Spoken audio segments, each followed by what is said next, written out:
सुशांत सिंह राजपूत की हत्या के बाद कई चीजें बाहर निकल के आई हैं। कुछ मैंने इंटरव्यूज पढ़े हैं, कुछ डायरेक्टली भी बात की है। तो उनके पिताजी का कहना है कि वो फिल्म इंडस्ट्री में हो रही टेंशन के करके बहुत ज्यादा परेशान थे। अभिषेक कपूर जिन्होंने उन्हें लॉन्च किया, उनके साथ हाल ही में एक फिल्म की है केदारनाथ। उनका कहना है कि it was a systematic dismantling of a fragile mind. Ankita जो उनकी लॉन्ग टर्म पार्टनर रह चुकी है, उनका कहना है कि वो सामाजिक रूप से की गई अपमान और बेइज्जती नहीं सहन कर पाया। तो अब मैं आपको बताऊंगी कि मूवी माफिया ने ना कि सिर्फ उनको बैन किया था, सिस्टमैटिक डिसमेंटलिंग, कैसे कतरा कतरा करके उनका दिमाग तोड़ा गया है, उनको मारा गया है। तो ब्लाइंड आइटम आप इसलिए लिखते हैं क्योंकि आप जब झूठ लिखना होता है, आपको के अगेंस्ट कोई लीगल एक्शन नहीं लिया सकता क्योंकि आपका तो नाम ही नहीं लिखा, मगर उसकी जो डिस्क्रिप्शन होती है, जैसे मेरे बारे में लिखा जाएगा कि जिस लड़की के घुंघराले बाल हैं, जिसको नेशनल अवार्ड मिला हुआ है, साइकोटिक है, इस तरह से जो कि मनाली से डिस्क्रिप्शन पूरी दी जाएगी मगर नाम नहीं लिखा जाएगा।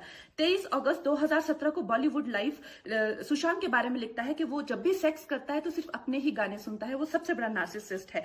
16 दिसंबर 2016 में मुंबई मिरर लिखता है कि सुशांत एक ट्रक ड्राइवर की तरह लगता है। 22 फरवरी 2019 को मुंबई मिरर लिखता है कि पार्टी में तमाशा करने के बाद सुशांत ने कांच की बोतल एक डायरेक्टर के सर पे दे मारी। 18 अक्टूबर 2018 को डीएनए लिखता है कि सुशांत ने अपनी को एक्टर का रेप किया और वो मीटू के चलते अब जेल जा सकता है। और ऐसी न जाने कितने अनगिनत झूठ।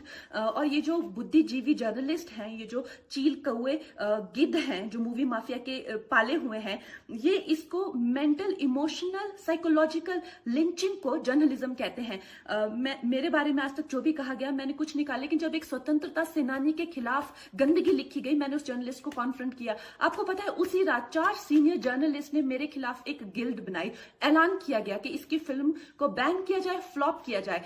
आपको पता है 3000 जर्नलिस्ट गैंग अप होते हैं एक अकेली लड़की पर, उसकी इमोशनल लिंचिंग करते हैं सरेआम, और ये समाज कुछ नहीं कहता, कानून कुछ नहीं कहता है। मैंने उन पे केस करने की कोशिश की मगर 1 महीने बाद वो गायब हो गए। मेरी फिल्म रिलीज हुई, गायब हो गए। तो मेरा कहने का मतलब ये है कि अगर ये समाज जिस अन्याय की बुनियाद पर खड़ा है और कभी आवाज नहीं, आप ये पढ़ते हैं, चटकारे लेते हैं, कभी आपने सोचा है कि कभी नेपो किड्स के बारे में ये क्यों नहीं लिखा जाता है? तो ये अन्याय का फंदा किसी दिन आपके बच्चों के गले में लटका मिलेगा, आपके गले में लटका मिलेगा। इसलिए जब तालियां बजेगी और सीटियां बजेगी तब आपको पता चलेगा कि क्या गुजरती होगी।